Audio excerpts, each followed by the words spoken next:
Good evening, everybody. Welcome to Vintage Books Live. I'm Christy Peterson from Vintage Books, obviously. And tonight we're here with David D. Levine.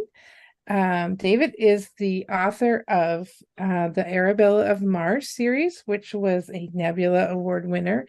And I'm going to mangle this, David, but you also had a Hugo for a short story are you supposed to say TKTK or tick tick tick? I usually just say tick, tick, tick. It's Okay. TK apostrophe TK apostrophe TK, but I usually Yeah. just say tick, tick, tick. And then he's got other books, lots and lots of articles, and I'm just really excited to talk to him tonight. This is the first book in a little while, so we're gonna start off by just asking you just to talk about, for someone who hasn't encountered the book, hasn't seen us talk about the book online, tell us a little bit about what the book's about Okay. and setting and that sort of thing. Well, this is the book. It's called The Kuiper Belt Job. And The Kuiper Belt Job is, as you can probably tell, it is a space opera caper novel. So it's a story about a heist. The publisher describes it as a mashup of Ocean's 11 and The Expanse. I also like to call it a mashup of Firefly and Leverage, if you know the TV show Leverage. It's about a group of con artists in a future in which the solar system has been settled. Well, the solar system has been colonized, but not really settled. It's still kind of a Wild West sort of a situation. Not quite Firefly, more like The Expanse. It's I've been trying to keep the science to be completely accurate, the science, the planetology, the orbital mechanics, the gravity. This is a world without artificial gravity. This is a world without aliens. So it's very much like The Expanse in terms of being a scientifically plausible, settled solar system. And in this world, just about all of the asteroids and moons have been colonized, and there's also a lot of artificial stations scattered throughout the solar system. And people are living in the solar system as far out as the titular Kuiper Belt. Um, Originally, honestly, when I started outlining this, I called it the Oort cloud job, and I found out That's how a far little bit further. the expanse is based on because settling the outer solar system, it's going to take a long, long, Yeah, long time yeah. here with rocket ship technology. So the expanse is predicated on an unreasonably fast rocket drive, still slower than light, but Yeah. unreasonably fast. And so I have my unreasonably fast drive as well. I call it the skip. I don't give a lot of details about it. And in my notes, I just called it the GVF drive, the Go Very Fast drive. Um, all I can basically I I say love that. I want to be able to get to Jupiter in 5 days. I just Right, right. it was 5 weeks. Get to Jupiter Yeah. from in 5 weeks, and I just calculated out how fast you'd have to go, and it's about 1% of light speed is sufficient to get you to Jupiter in 5 weeks. But even at that speed, it'd take you like something in the vicinity. Oh yeah, it'd take you 400 years to get to Alpha Centauri. So let that rattle around your head for a Yeah, little. yeah. No, it's kind of Jupiter, mind-boggling. And when you said the 400 Oort years cloud, Alpha I was Centauri. like, that's the other thing that's kind of mind-boggling is that, we think Kuiper Belt, we know about the Kuiper Belt now because of the mission to Pluto and all that kind of stuff. Yeah. But the Oort cloud is pretty dang far away. Yeah. So, Yeah, it's like the entire if you imagine like a toy balloon, maybe a foot in diameter, okay, if that's the Oort cloud, then the entire inner solar system is like a little marble rattling yeah. around inside it. That's Yeah, it's big. crazy. And we're It's talking pretty about, nuts. the orbits of not just Earth, but Jupiter are inside that. Yeah. Yeah. The No, it Oort is cloud pretty is nuts very, to very big. think about. Yeah.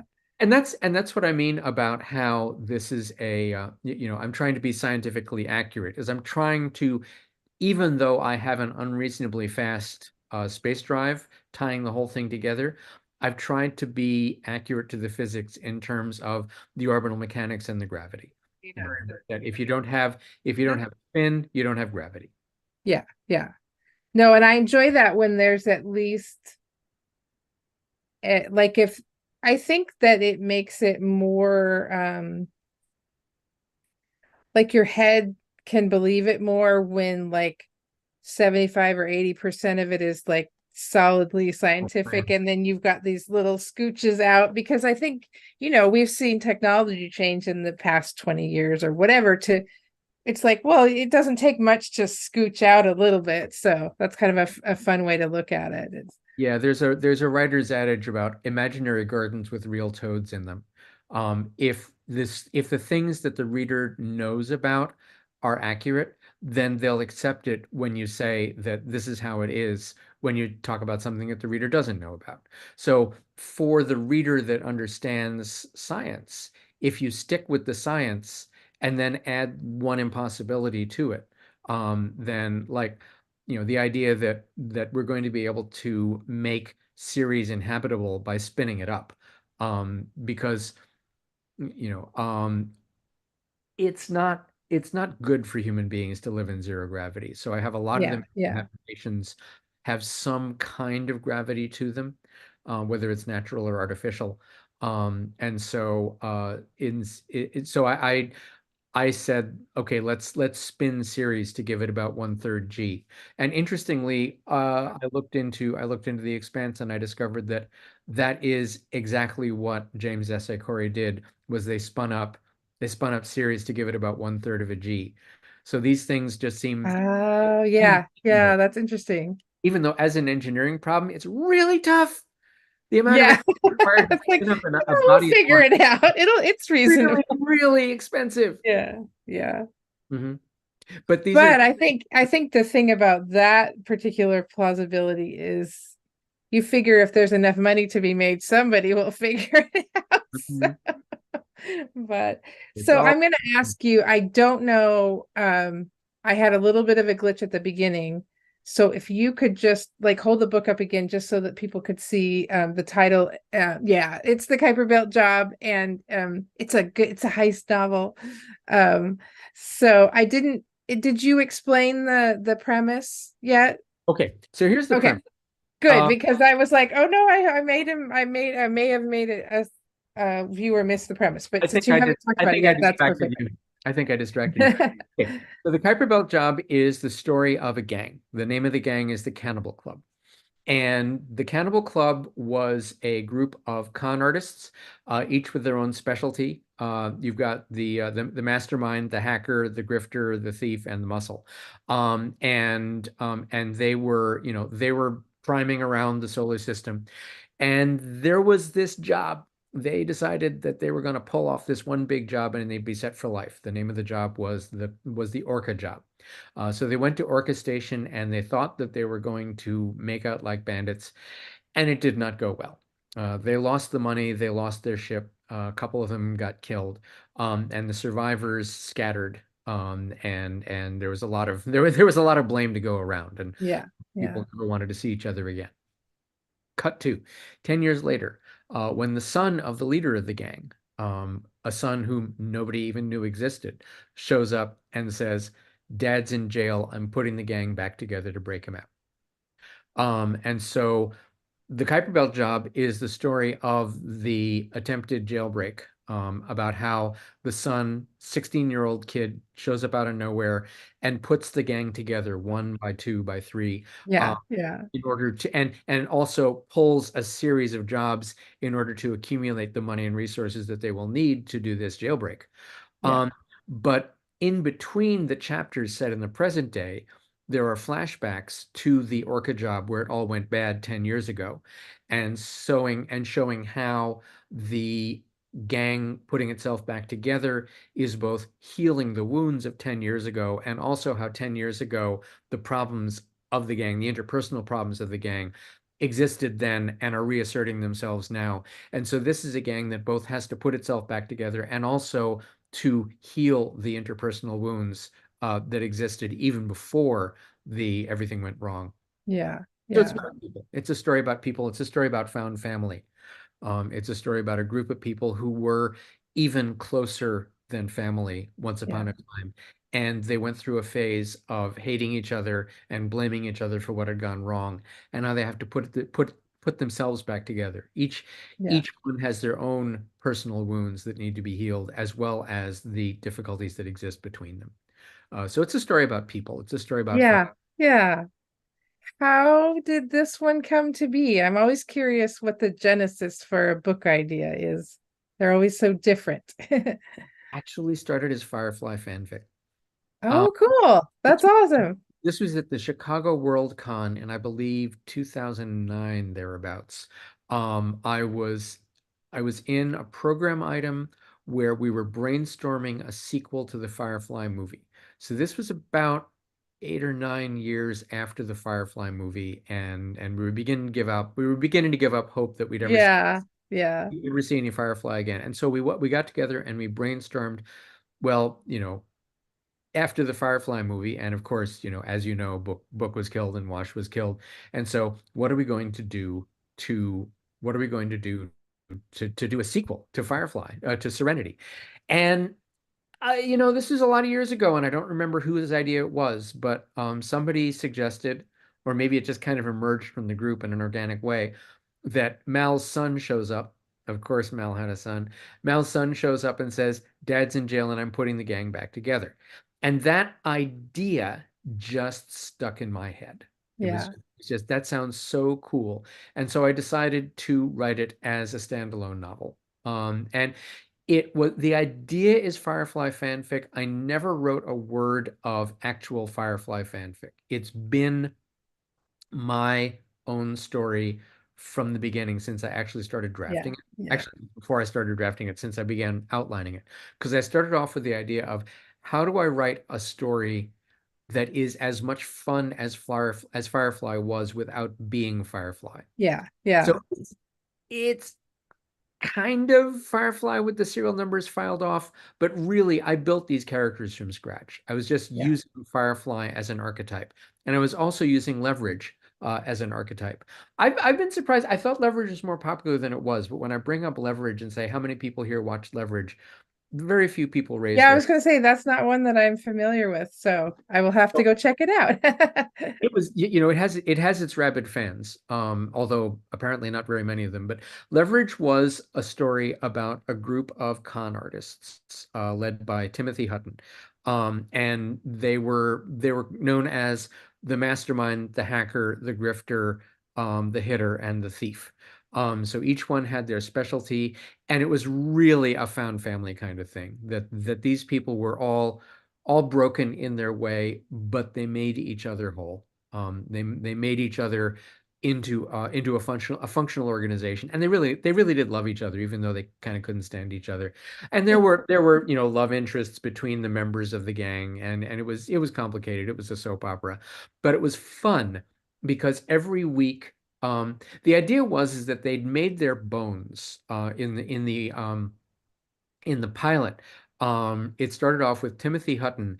He had been an insurance adjuster, and he had been chasing these people um, for years. But his situation was that his son had died, and the insurance company had refused to pay. And so he went to all of these people that he'd been chasing and trying to arrest for his entire career and said, Mm. "Hey, I know you people have the skills. Let's get together and steal back what was taken from me by my employers."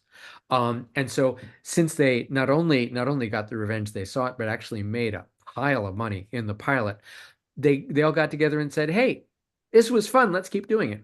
So every week on Leverage, you'd see them meeting with somebody who'd been taken advantage of by some big corporation, by somebody rich and powerful, something like that. And they would get together and they would pull off some kind of heist or con in order to extract from the rich and powerful that So which. basically Robin Hood for the present day. Exactly. So they were con artists, but they were the good guys. And Yeah.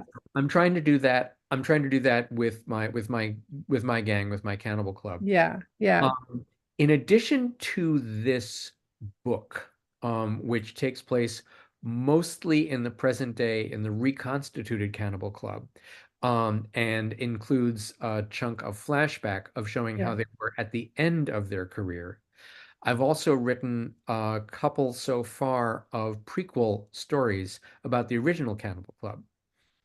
So the first one was published in FNSF at the beginning of last year, called the Bucket Shop Job, which is a story about how Kane, the hitter, joined the gang in the first place. At that point, there were uh, the Cannibal Club at its height had 7 members, Yeah. kind of the 5 core abilities plus a pilot and a young and a kid. Um, so the bucket shop job shows how the kid joined the group. So at that point, the group went from 5 to 6. Um, I just today, just this morning, finished a new story called The FTL Job, which is the story of how the original core of the Cannibal Club got together, Strange, Alicia, and Ty. And so this is kind of the foundational story of the Cannibal Club. I literally just finished that and submitted it this morning. Okay. Okay. Well, I mean, that was going to be a later question, but I mean, since we're on it, you said it was a standalone, which, I was hoping maybe it wasn't, Well, but look what it says at the top of the cover. The Cannibal yeah. Oh, Club. it says book one. Okay, Yeah, good. yeah. Good. So I wrote it as a standalone with serious potential. Yeah. And Yeah. Good. I have a sketch of an outline of book 2 in my head. I'm working on another project. I have a novel that I started working on between the time I finished this book, and when I sold it. And so Ah, gotcha. Yeah. that book is I think 70,000 words out of a planned 100,000. So I really want to finish that one. So I'm going to Yeah. Yeah. No, that totally makes sense. get it into And some. we actually talk about this here too, because I think it's always interesting for people to see the behind the scenes of publishing and writing, and the idea that there's these vast chasms of time. Somebody has a book come out and everybody's like, oh, what was this and what was this, and I always laugh because I get asked those questions and it'll be like, I don't know, I wrote that a Remember, long yeah, time ago, I'm working on yeah. this other thing This now. this book that just came out. I started writing this book in 2017. Yeah, yeah, I started writing it in 2017. I yeah, mean, there was a pandemic in there, so I didn't do anything on it for 2 or 3 years before I finally finished it up. And then it went through a long period of yeah, submission being yeah. rejected before it found a publisher, and then the publisher went through the whole publication process Yes, oh yeah, yeah, and all that. So that took a year. Okay. yeah. So And that's actually, been trying to, help people understand, like, that's generally the minimum. Like, if you sell a book and it gets printed a year later, like, that's pretty quick in publishing terms. yeah, Usually a lot of times it can be longer than that. So, yeah. um, Usually what happens is that it you start off with okay, well, you sold the book. Okay, so you sell the book, let's say in February. Okay, so then probably the quickest that a traditional publisher can push it through the process and get it on the shelves would be next February. But in the case of Arabella, for example, the publisher said this is a summer book. This is a very lightweight yes, kind of a book. yes, We yeah, want to bring it out in the summer. So that pushed it out from a year to another like a six, year and a quarter, a 18 year and months. a half. Yeah, yeah, Okay. And then, of course, you start off with that as your schedule, and schedules never yeah, shrink. They always, yeah, they always never, ever. and Yeah, there's a physics reason for that, which is that if you say we're going to do A, then B, then C, you know, if you finish up A in less time than you thought, well, the people that are going to be delivering the things that you need for B, well, they didn't get that memo. They don't, they're not going to, if A takes less time than you thought, the chance that everything that is needed to begin step B is going to be also available early is yeah, pretty. So not there, gonna happen. it's like a ratchet, Yeah, schedules go out, they almost never come in. The only way that a yeah, schedule comes in is if there's some really powerful reason to do it. Like, oh my God, we need to bring this out. We need to bring this out to line up with like this movie that's coming out. yeah, Okay. And Yeah. so if everybody gets on the same page, then you can actually bring the schedule in. And we're talking about books now, but this is true of I worked in tech for 25 Yeah. years. Oh, for sure. Yeah. Yeah. Nothing in tech Because ever all the little pieces, ever you've got all these people working on it. I think that's the other thing is, I read acknowledgments and it's, well, even yours. You talk in your acknowledgments for this book about, it takes a village. Mhm. And I think that people read that and think, oh yeah, yeah, that's a nice thing to say, but it literally does. Like, you cannot make a book.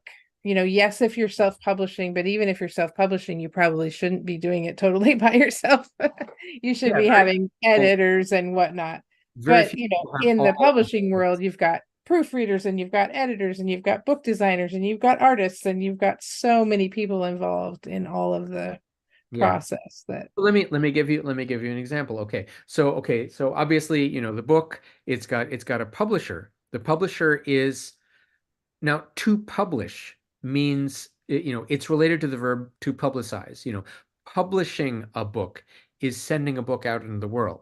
The word editor means to send forth.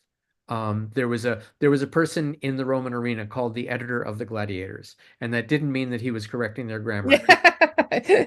Was sending them out Yeah, into the world. So the publisher is the one who publicizes the book and makes it available to the public. The editor is the one who makes it ready to be published. exactly. And very small press, or if you're an individual, then the editor and the publisher are the same individual. But in my case, the publisher is Arc Manor Press, and my editor at the publisher is somebody by the name of Leslie Robin. So she was the one that went through and said, this book would be even better if you made this Yeah, character more yeah, sympathetic. And also here are some grammatical infelicities, yeah, or gosh, this scene runs a little bit long. Could you cut it by yeah, 10%? That's the kind of thing that you get from the yeah, editor. yeah. Then the publisher turns around, has a cover designed.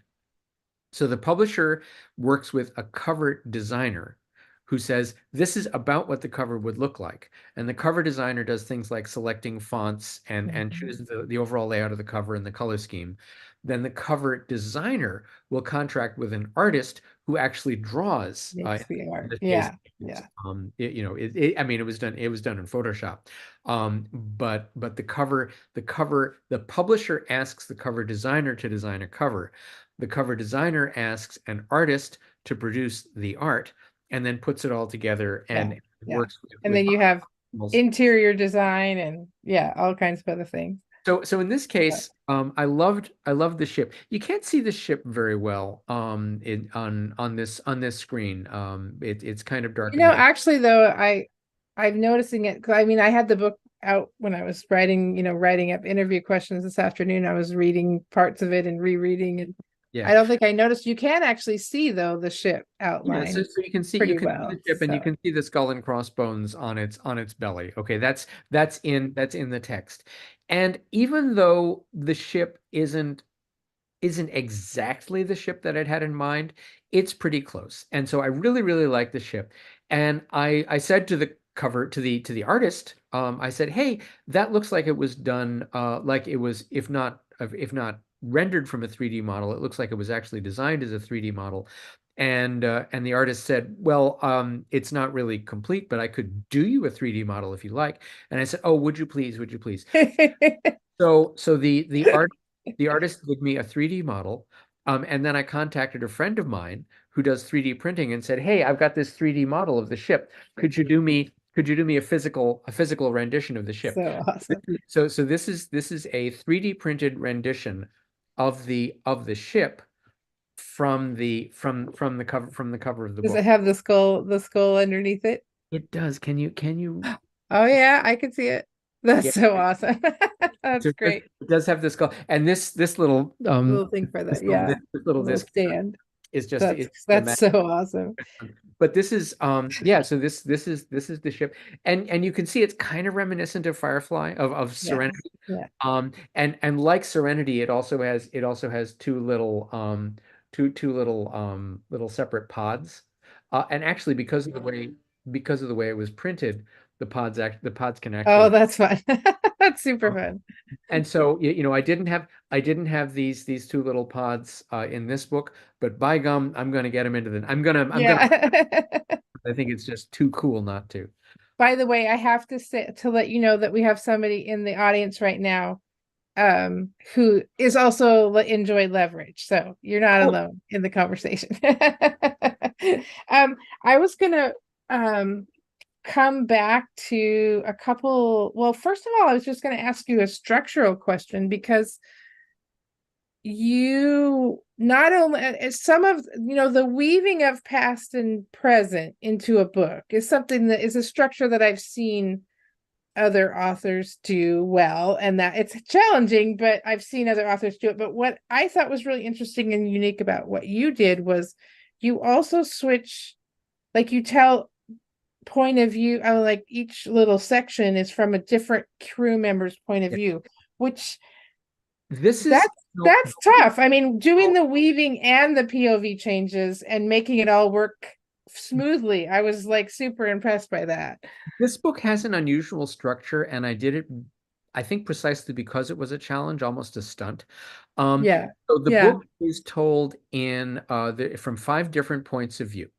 And usually, when you have a book with multiple points of view, you alternate between them in some fashion. Yes. Yeah. Um, in this case, I chose to write one big chunk of one point of view, and then I'd have a flashback, and then a second big chunk from a second point of view. So each of the five viewpoint characters gets an entire 20,000 words, like a novella worth Mhm. of their story. And each one is also a complete story. So each of those five sections is called the something or other job. Yeah. Yeah. So each one has a beginning, a middle, and an end. It is the story of one of the characters. And actually, they overlap in that Yeah. each job, Yeah. you add a new character. Each job, as the gang is reassembling itself, each one of the jobs is the reassembling gang adds a new person in the course of the job. And then the next section is from the point of view of the person just added. Yeah. Yeah. So, But so I was like reading, as I was going through, I was reading some of the transitions between sections because I think that's the hardest thing about doing a multiple character point of view. Plus, it jumping back and forth from past to present is having it feel smooth and not jerky, and having the reader be able to track along as you're going and not have it feel jumpy, and it really doesn't. And I just was like, oh my gosh, this is amazing. I had one of my first the first novel I completed, which did not sell. I was doing something even crazier than this.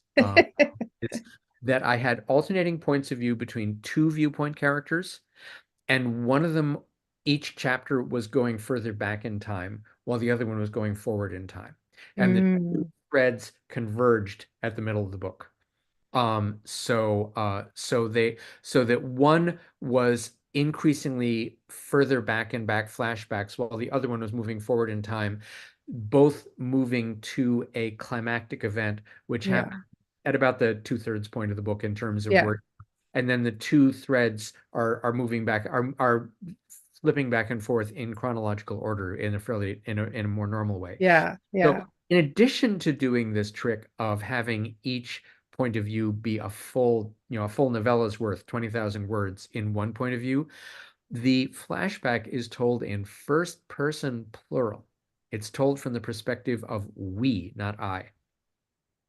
Uh, Oh, see, and I didn't catch that. Now I got to go back and look again. That's even more hard. yeah, because the idea is that 10 years ago, before the gang was destroyed, they were closer than family. They were practically one person in seven bodies. They were living together, everybody was sleeping together. And so in that first person, it feels like omniscient point of view. Omniscient is Yeah. one where you can see into everybody's head. Yeah. Um, Yeah. and and it's not technically it's not omniscient because the we point of view can only see into the main characters' heads. It cannot see into the heads of the other people in Yeah. the scene. So it's a first person plural, not omniscient, but it reads just like omniscient. And Yeah. Yeah. if you aren't paying, if you don't have an awareness of the grammar and the point of view, it'll probably read just like Omniscient. Yeah, I yeah. know I know that it's first person plural. I like that though, because I like anytime there's enough that, like, when you're doing a first read through, like, you're just really into the story and you may not like be real cognizant of structural things, but then you come back and read it again. It's like you could read it more than one time and see different layers, which I think it makes a book fun to return to. And so, Yeah, and if you found it smooth, if you found the transition smooth and you didn't notice the grammatical stunt that I pulled, then that means it's working. yeah, I'm exactly. happy to hear that. Exactly. I do So have one person posted a review, I think on Goodreads, saying that the five different characters' voices sounded too much alike. And I go, yeah, that's a fair criticism. I wanted them to be distinct, but I was keeping so many balls in the air. yeah, yeah, I was doing so much that I didn't really pay as much attention as I would have liked to making the characters' voices sound distinct yeah, because they're yeah, different people. But I think that ideally you should be able to flip open the book at a random section and read one paragraph and know, oh, this is whose head I'm in. yeah, Don't yeah. believe that I achieved this in this book. I will work harder on that in the next one. Yeah, but that's, yeah, it's still, but I think the other thing is, if it doesn't, like, if people are getting to that kind of a criticism, it's like it probably didn't have any real bad, the nitpickier people get, the better the writing probably was, because they needed to really find something. They weren't saying that, something didn't make any sense or whatever. Yeah, the One of reviews the things, have been very as we positive. talked about, Kate, since we're in the middle of talking about characters, so one of the things that I was thinking about as I'm going through this book is, when you're crafting the story and you're creating characters that are real people, so they're broken and they've got their flaws and stuff. How much do you as a writer think about likability? Because there were a couple, there's like the main character, or the person they're going to go save, is not particularly likable in some ways. Oh, And no, he's so not.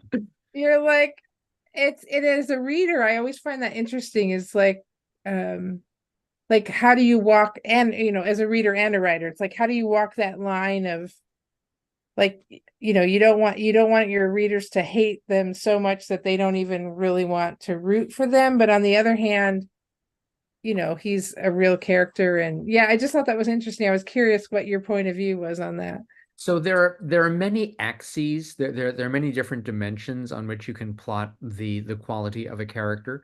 One is how how well-rounded are they? How thoroughly is this character portrayed on the page? Another one is how realistic are they?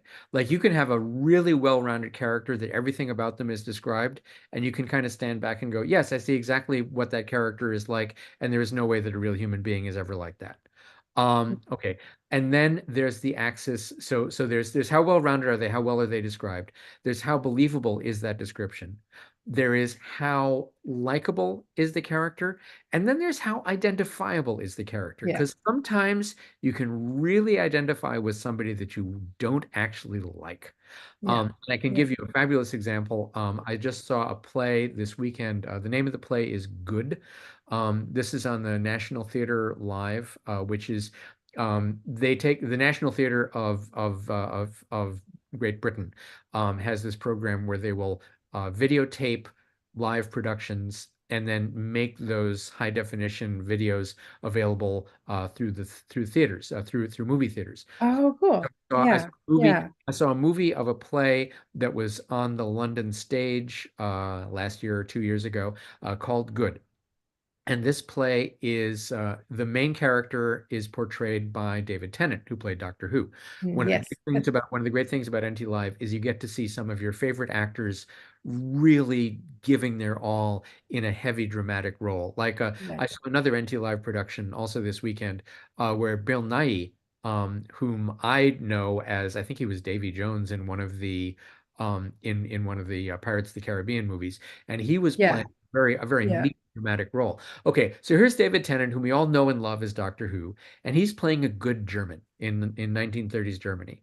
And over the course of this play, you see him go from being a college professor to being a member of the Nazi Party to being an actual literal SS officer. And by the end of the play, he's one of the people in charge of Auschwitz. And you get to see him, this excellent, excellent actor, portray somebody who falls down the Nazi rabbit hole and becomes a literal murdering Nazi, step by very identifiable step. Very, very, I said identifiable, but I meant relatable. You know, Yeah. Yeah. that every choice he makes is justifiable in his head. You are very close to him. You can see why he would do something like that, even Mhm. though you're constantly saying, wait a minute, shouldn't you realize at this point that you're becoming one of the baddies? And the really chilling thing about the Yeah. play, is, of course, is that we know that millions of people did not. Millions of people went along with it for Yeah. very Yeah. identifiable reasons. And so this is a character, in the end, he is not a likable character, but he's very identifiable. And I think the thing about likable characters, we usually talk about characters being likable, but really what makes a character the kind of person that means that you can't put the book down is not likability, but Yeah. identifiability. Yeah. If you can really understand that person and why they do what they do, even if you're sitting there going, no, no, I can see where you're doing that, but don't do it. That is a Yeah. wrong thing. That's what makes a character Yeah. interesting and a book hard to put down. And so that is my main character, certainly, and a lot of the other characters are people who are not necessarily people that you would hang out with if you had the choice. Yeah. But if you can watch that character and understand why they're doing it, it gives you that feeling of identifying with the character that makes it, that I like to say that writing a book is more like acting than it is like directing, because you Yeah. have to be every one of your Yes. characters. You Yeah. have to really put yourself into that character's place so that you can describe what they are doing and describe what they are feeling. So the actor, of course, portrays the character through physicality, through being the character on the stage or on the screen. The writer, in addition to figuring out what the character would be doing physically and describing it, also has the opportunity to put the reader in the character's head by describing Mhm. not only what they're doing, but what they're feeling. So I have to be that not very nice person in order to write the book. Yeah. And, we all, I think, have some of those aspects of being not very nice Oh, people for sure. Yeah. in Yeah. ourselves.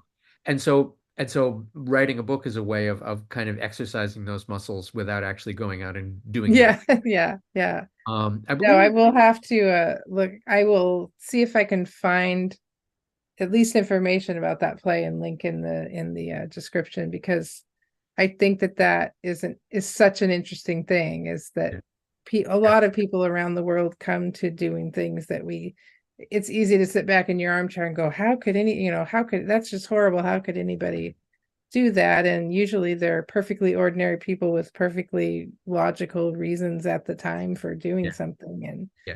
you And, know, and part of the thing is, I mean, it's a bit of a spoiler. I'm sorry about that noise. It's a bit of a spoiler to say that the main character is not a very likable person, because they are putting the gang back together in order to break this guy out of yeah, jail. They yeah, do like him.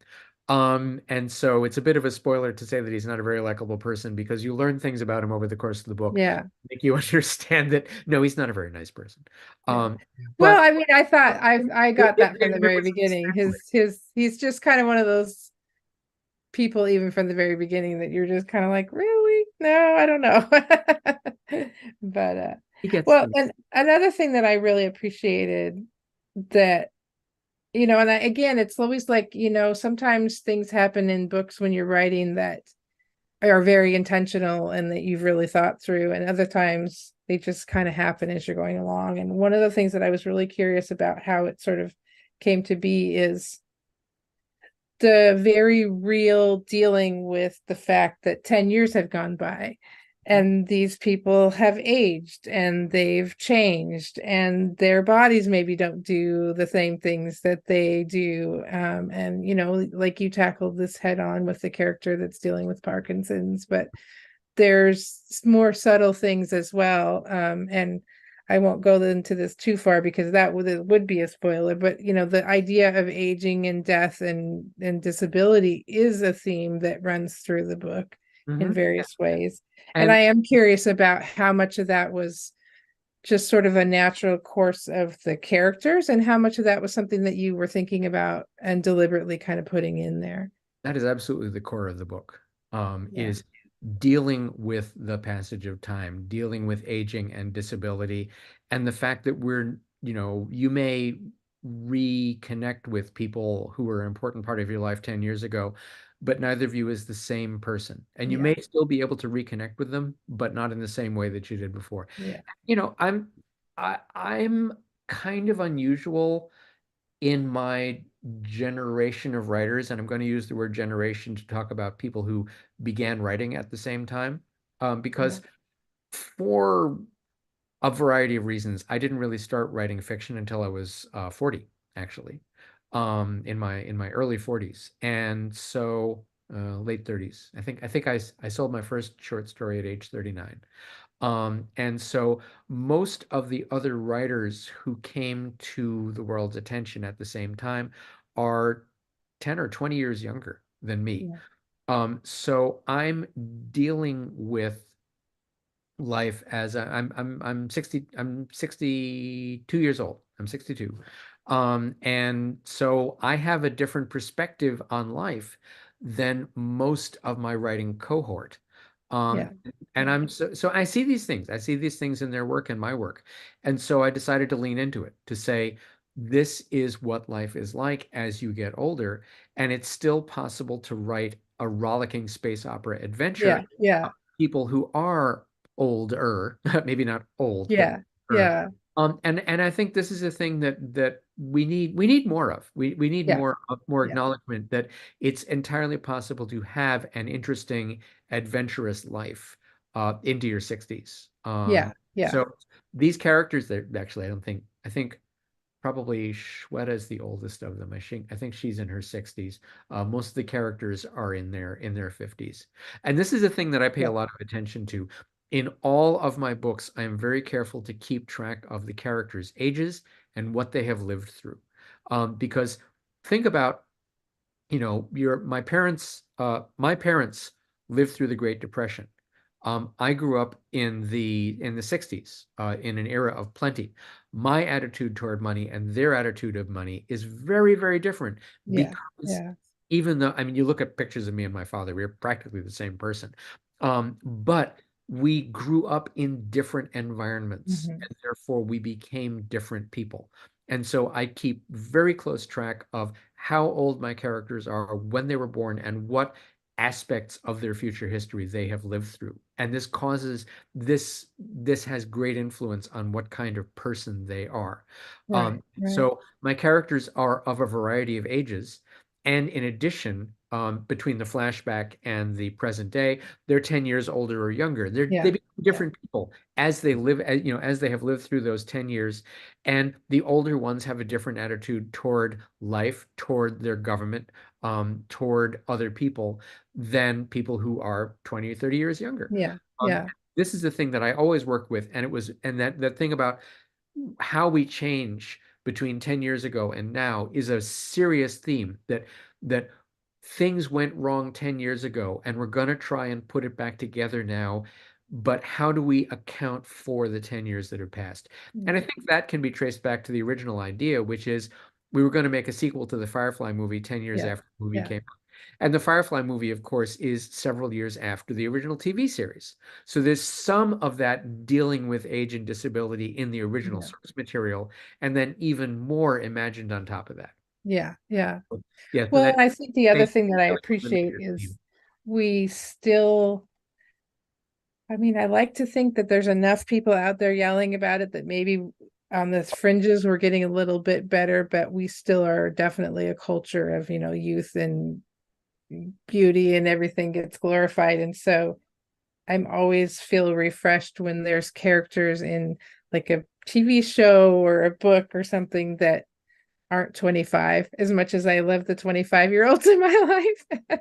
And I It's nice to be and I reminded that we can still be living when we're not 25 anymore.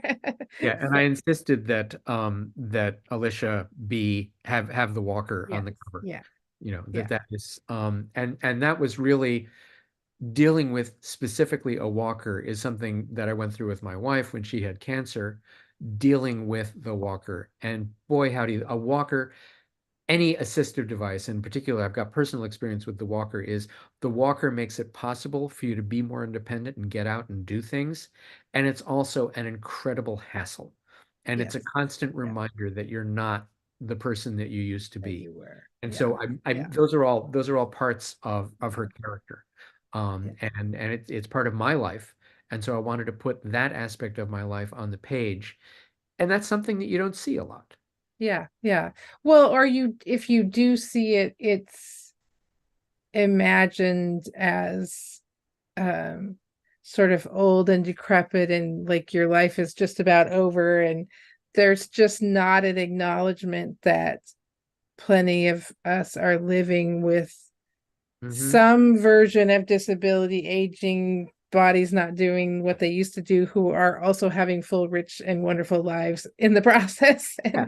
And And so, you know, usually disabled people in fiction are there either as some kind of example, yeah, some kind of oh look at this plucky disabled person. yes, yeah, Very, very often, if somebody it's like how many times have you seen a pregnant person in fiction and that pregnant person is just Chekhov's gun. It's just you're going to have the dramatic birth scene at the critical point in the book. I and the love water is always going to break. always going to break it, and I love the fact that I forget which. Fargo. The main character is pregnant at the beginning, is pregnant all the way through. The baby is not born. It's just something that she has to deal with, and I love Yeah, that. And yeah, so, yeah, very, very often, a disabled person in fiction is there, especially in science fiction and fantasy, is there to have the miracle cure. yeah, To have the somehow or other, if a person has a disability, they're going to get cured before the end of the book. And I didn't want to do yeah, that. yeah, This yeah, character is yeah, dealing with a disability, and she copes with it better as the book goes on because she's got, I mean, this is a story about putting the gang back together in order to accumulate the money and resources that they're going to need. She gets better drugs and better hardware yeah, as the book goes on, but she still has the same disability, and yeah, she has to learn to deal with it. She has to become a different person in order to accept herself.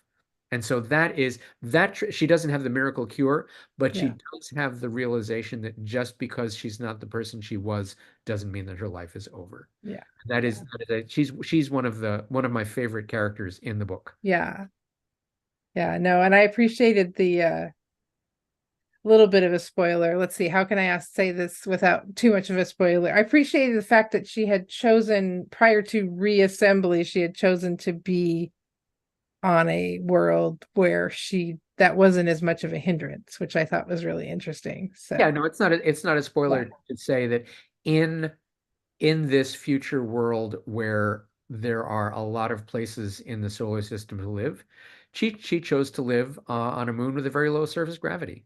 It's the moon Amalthea, the moon of Saturn. It's very small. It has a couple percent of Earth gravity. And so for her to live there makes a lot more sense because she has difficulty getting around. In zero gravity, a lot of the problems of Parkinson's become less of an issue. But the problem is that she still had tremble in her hands, which given the fact that in the previous version of the Cannibal Club, she was the thief, she was the yeah, safecracker, and that yeah, she lived by her hands. And so as Parkinson's begins to take that away from her, she has serious questions of who am I anyway? yeah, And yeah, so over the course of the book, she learns to become a different person, to still be a full person, and to still be a thief, even yeah, if she doesn't have the dexterity that she used to. yeah, yeah. Well, you told a story, I think I was when I was poking around doing the research for the interview, you told a story about doing research for that particular moon to, Mhm. when you were doing it and then discovering how cool it was. And Could You you know, just talk about that a little bit? this happens to me all the time. I will just pull something out of a hat. When I was writing the Arabella books, which take place in 1812, and admittedly in a very alternate universe, but still, I would be doing historical research and I learned about something incredibly cool that happened in the real world, incredibly cool and incredibly weird. Like um how sailors in the Royal Navy in the 1800s would divide up the food. And so there's a whole scene in there with the dinner scene, and it feels really weird and made up, but it's actually just historical research. And so I said I knew that the character Alicia was from Saturn space originally, and so I said, okay, so she would have gone home. So let's see. Well, let's say the moon of Althea. So I just picked a moon of Saturn and said that's where she is. And then as I started to do research, it's a really interesting little moon. It is Saturn's smallest moon, or was at the time I was doing the research. I think Yeah, that yeah, I might have found a smaller one since then. It's Saturn's smallest moon. It's Saturn's innermost moon. Again, I think that might have been superseded even since I wrote it, and it will probably be superseded still yeah, in. exactly. But still, Amalthea is a tiny little moon, and it's inside the ring system, and it's inside Saturn's radiation belts, which means that it is not a very happy place to live because it is incredibly radioactive. And so I had to come up with technologies to ameliorate the radioactivity. I had to come up with a reason why people might have settled this moon despite the radioactivity.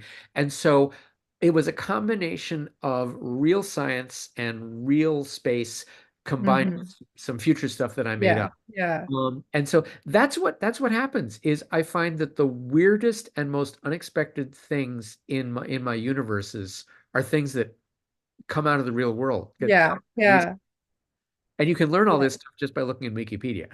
Yeah, oh, I know. Well, and I think what's interesting is like taking that real world and then giving yourself the challenge of, okay, then how would that shape how people would actually live there? It's Yeah. just really fascinating. That's very fun. I have an essay that I published some years ago called "How the Future Predicts Science Fiction," talking about how most science fiction doesn't predict the future and isn't even trying to predict the future. Yeah, Science fiction is using the future as a way of talking about the present and talking about what our yeah, fears are about in the present day. And so when I talk about the future predicts science fiction, what I mean is that people's hopes and fears for the future are what they write about when they're writing yeah, science fiction. yeah, Okay. yeah, So I like to say that a technologist could have predicted the automobile. It takes a science fiction writer to predict the drive-in movie. And furthermore, from the drive-in movie to think about teen pregnancy as a problem resulting from drive-in movies. Okay. yeah, Um, yeah, or a scientist can predict computers. It takes a science fiction writer to come up with the idea of video games and of the societal problems caused by violent video games. yeah, yeah, We're not always perfect. We're not always good yeah, at yeah, figuring out what the problems will actually be, but it's our job to think about that at least. yeah, yeah. So you already answered the question of hopefully there will be more, because that was one thing that I asked about. And that if people are looking for the short stories that you mentioned that like build onto the world, where did those appear? Okay, so only one of them has been published so far. It's Okay. called The Shop Job, and it was in FNSF magazine I think it was the January February 2023 issue. I have I don't know that it's available on the web. I put up I put it up on my website in a page that's not public and sent a link to the people on my on my mailing list. So if you're on my mailing list, you'd have a link to it. And tell you what, you can find my website, daviddlevine.com. And there's a contact button on there. You can send me an email and say, "Hey, I heard Okay. about job. Would you send me a link?" And So what's the, I keep missing it's the word, the descriptor word for the job. a bucket shop. A Bucket bucket shop, shop.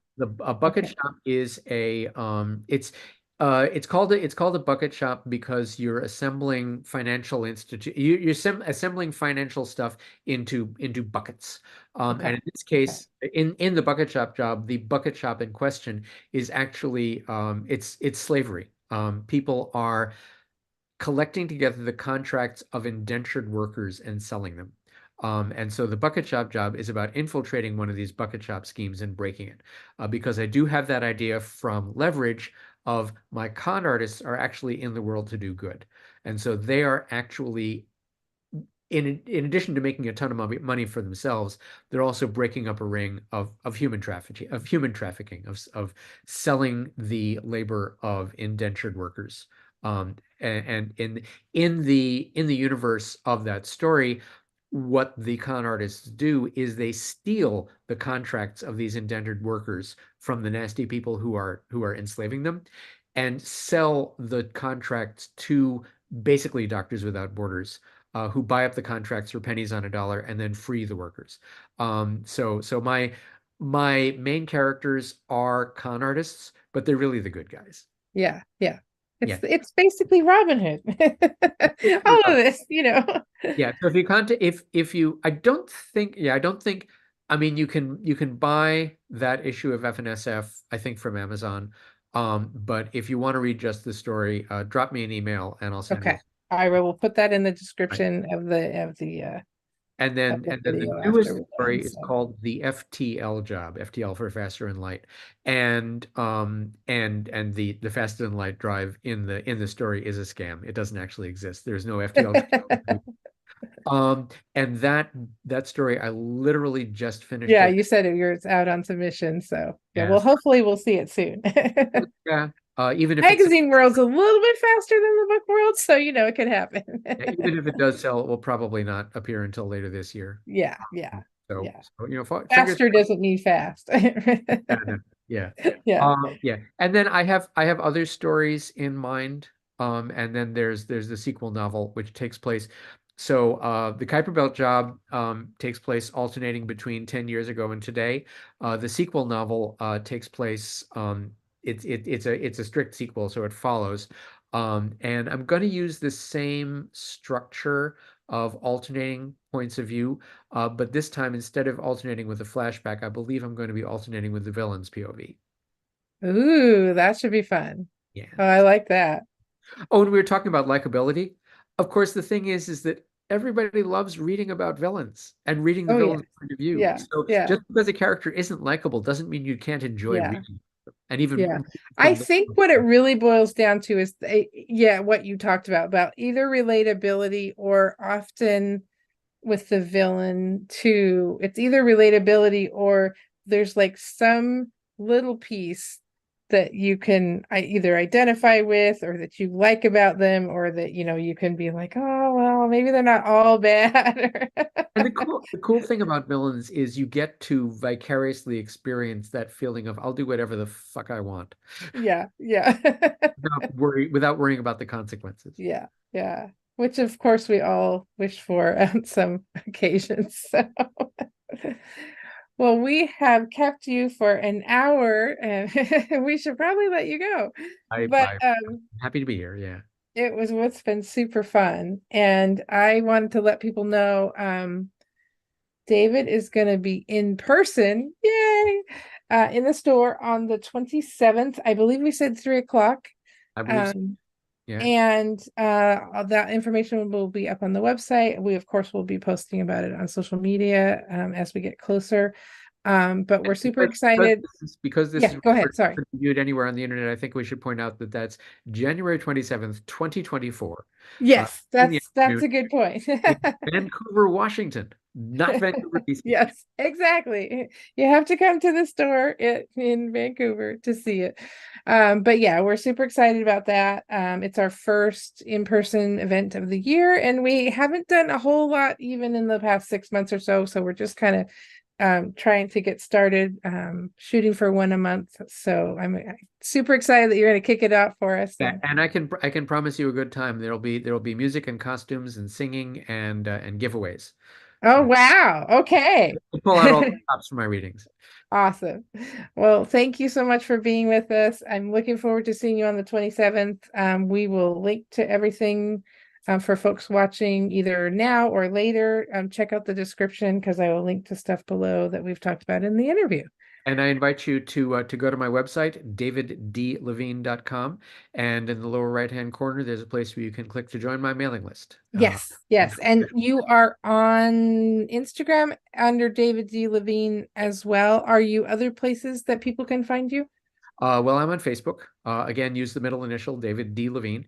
And I'm no longer on the website formerly known as Twitter, but I'm on Mastodon and I'm on Hulu. Okay, And awesome. I'm look for me using the name David D. Levine on both those places. Okay. All right. Thank you so much, David. Have a good night. So much.